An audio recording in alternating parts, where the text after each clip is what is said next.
Que la paix et le salut soient sur vous tous. Aujourd'hui, nous allons traiter un sujet délicat sur lequel il existe des menaces de censure. Cela m'est déjà arrivé avec deux vidéos intitulées « Le plan secret de la fin des âges », dans lequel j'éclairais le rôle d'Israël dans le déclenchement des événements de la fin des temps et j'y lançais également une mise en garde à l'intention des Juifs. Or, parmi eux, il y a des sapiens qui croient que toute critique à l'encontre d'Israël et de sa valeureuse armée constitue de l'antisémitisme. Alors cette fois, je vais tâcher d'être plus clair. Je confirme que la menace de l'antisémitisme est bien réelle, que les Juifs sont bien menacés par une nouvelle Shoah, et je confirme même que Hitler est de retour. Donc je lance une alerte, si vous n'êtes pas d'accord avec ça et que vous voulez censurer, c'est le moment d'aller vous acheter un cerveau. Ou alors peut-être que je me trompe, et que la censure provenait de plus haut, et qu'il y a des gens haut placés qui ne veulent surtout pas que l'on révèle la vérité sur la menace qui pèse sur l'ensemble du peuple juif. Alors, de quoi il est question? Tous les jours ou presque, Israël fait parler de lui. Israël bombarde Gaza, Israël bombarde la Syrie, Israël bombarde le Yémen, Israël tire sur des civils, etc., etc. Tous les jours ou presque, à force, Israël a une mauvaise image dans le monde entier. Pour l'opinion publique mondiale, Israël est un État colonialiste qui ne respecte pas les conventions internationales, ni les droits de l'homme, ni les résolutions de l'ONU, et qui sème le chaos et la destruction autour de lui. Le problème aurait pu en rester là, mais à chaque fois que ce pays commet un acte répréhensible, les médias invitent sur leur plateau un juif non israélien qui vient le défendre. Donc les arguments, on les connaît, ils sont complètement vaseux. Israël a le droit de se défendre, Israël est la seule démocratie dans la région, l'armée d'Israël est la plus morale du monde, ou encore, mais pourquoi vous vous occupez de nous comme ça? Il y a des tas d'autres tragédies dans le monde et c'est toujours Israël que l'on montre du doigt, c'est de l'antisémitisme. Bien entendu, tous ces arguments ne fonctionnent pas, 95% des commentaires sont anti-israéliens. On ne peut pas décemment justifier le meurtre de civils désarmés par des soldats, mais cela n'empêche pas ces gens de défendre Israël.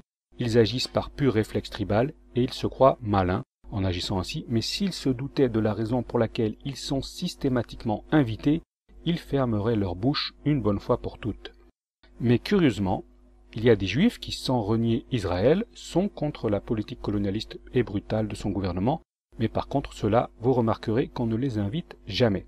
On n'invite que les sionistes purs et durs, ceux qui vont faire leur petite crise, qui vont crier plus fort que les autres et monopoliser la parole de manière complètement grotesque.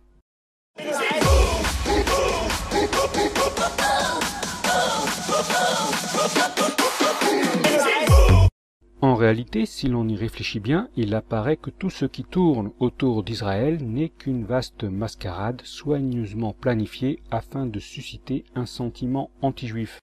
Cette mascarade se déroule en deux actes. Tout d'abord, prétextant sa défense, Israël bombarde ou tue sans discrimination.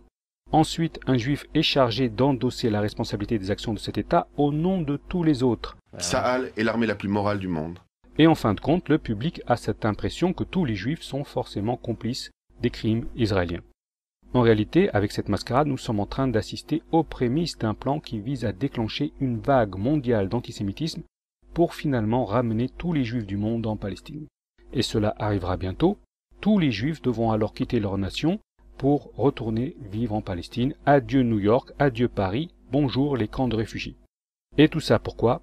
Parce que au lieu de se distancier du régime israélien, ils l'ont défendu bec et ongle. Donc je dis aux juifs qui m'écoutent, votre récompense pour avoir défendu Israël, ce sera d'aller vivre dans des camps de réfugiés. Et pour ceux qui ne sont pas sionistes, c'est la même chose puisqu'on ne vous a pas assez entendu. Vous avez donc échoué à faire entendre une voix discordante. Mais il vous reste une dernière chance, vous pouvez toujours renier le judaïsme et vous convertir à une autre religion, n'importe laquelle, pourvu que vous ne soyez plus juif. À ceux qui ne l'ont pas encore compris, je vais le répéter une bonne fois pour toutes. Le but du sionisme n'est pas de créer un foyer pour les juifs en Palestine, ça c'est un vieux prétexte qui pouvait encore faire illusion il y a 50 ou 100 ans, et il y a encore des idiots qui croient cela. Non, le but ultime du sionisme est de faire venir tous les juifs en Israël, et ce, quel qu'en soit le prix, point barre. Et si par exemple un navire rempli de juifs accoste en Israël et que ceux-ci ne veulent pas y vivre, eh bien les sionistes, ils vont le couler, et c'est ce qui est arrivé au paquebot Patria en 1940, il fut coulé dans le port de Haïfa par la Haganah et il y eut 200 morts.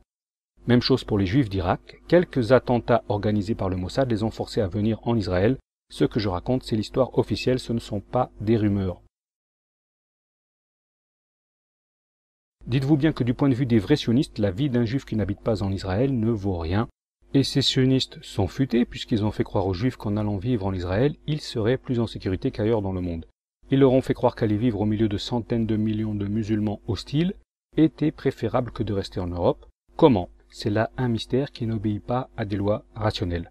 Et aujourd'hui, ils leur font croire que défendre bec et ongle les agissements du gouvernement israélien est bon pour eux, alors qu'en fait, ils agissent contre leurs propres intérêts.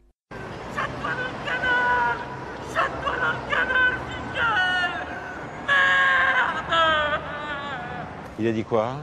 Donc je dis aux juifs qui m'écoutent, vous pouvez préparer vos valises, c'est pour bientôt, et quand cela arrivera, quand vous serez parqués dans des camps de réfugiés avec des millions d'autres, vous aurez largement le temps de méditer la question de savoir comment des juifs peuvent faire cela à d'autres juifs.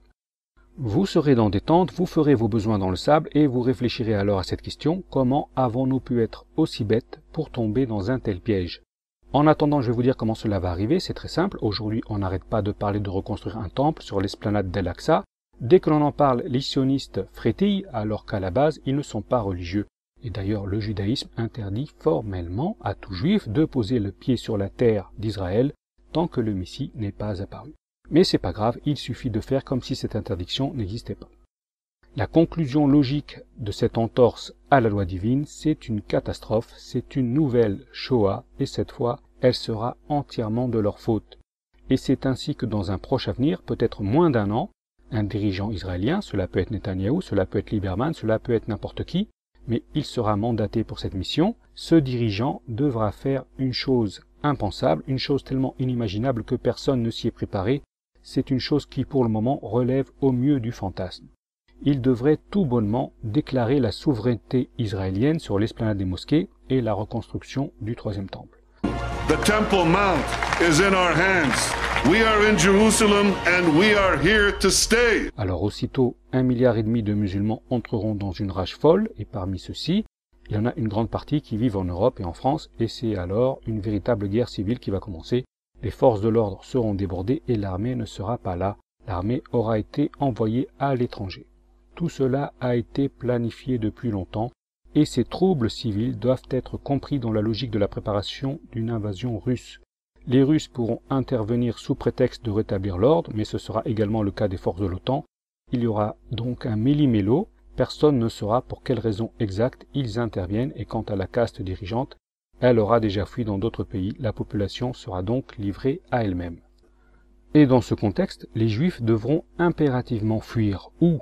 En Israël, bien sûr, car ce sera leur seul refuge possible, et c'est ainsi que s'accomplira la dernière partie du programme sioniste qui vise le retour de tous les Juifs du monde entier sur la terre de Palestine.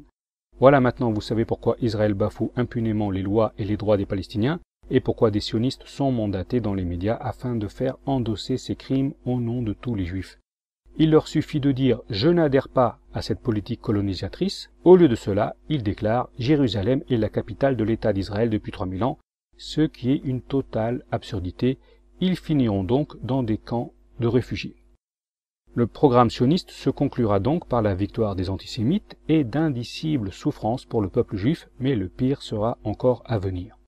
Le pire prendra la forme d'un nouvel Hitler qui prendra la tête d'une alliance des armées chrétiennes et musulmanes.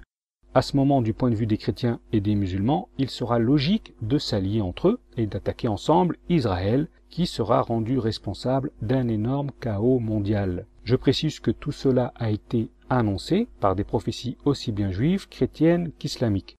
Et vous aurez deviné par vous-même que ce nouvel Hitler, surnommé le Dévastateur parce qu'il va dévaster Jérusalem, ne sera autre que l'Antéchrist, appelé encore le Dajjal chez les musulmans, c'est-à-dire le charlatan. De tout cela, on peut en conclure que les agissements du régime israélien ont pour but de créer les conditions propices à l'émergence de l'Antéchrist. Aujourd'hui, celui qui s'oppose à Israël est sans le savoir un allié potentiel de cet Antéchrist. Sa seule chance de salut est de connaître les prophéties, mais hélas, dans le monde moderne actuel, très peu de gens daignent s'en préoccuper. Voilà, ce sera tout pour aujourd'hui. Il faut juste retenir que les agissements d'Israël font courir un grave péril sur l'ensemble du peuple juif.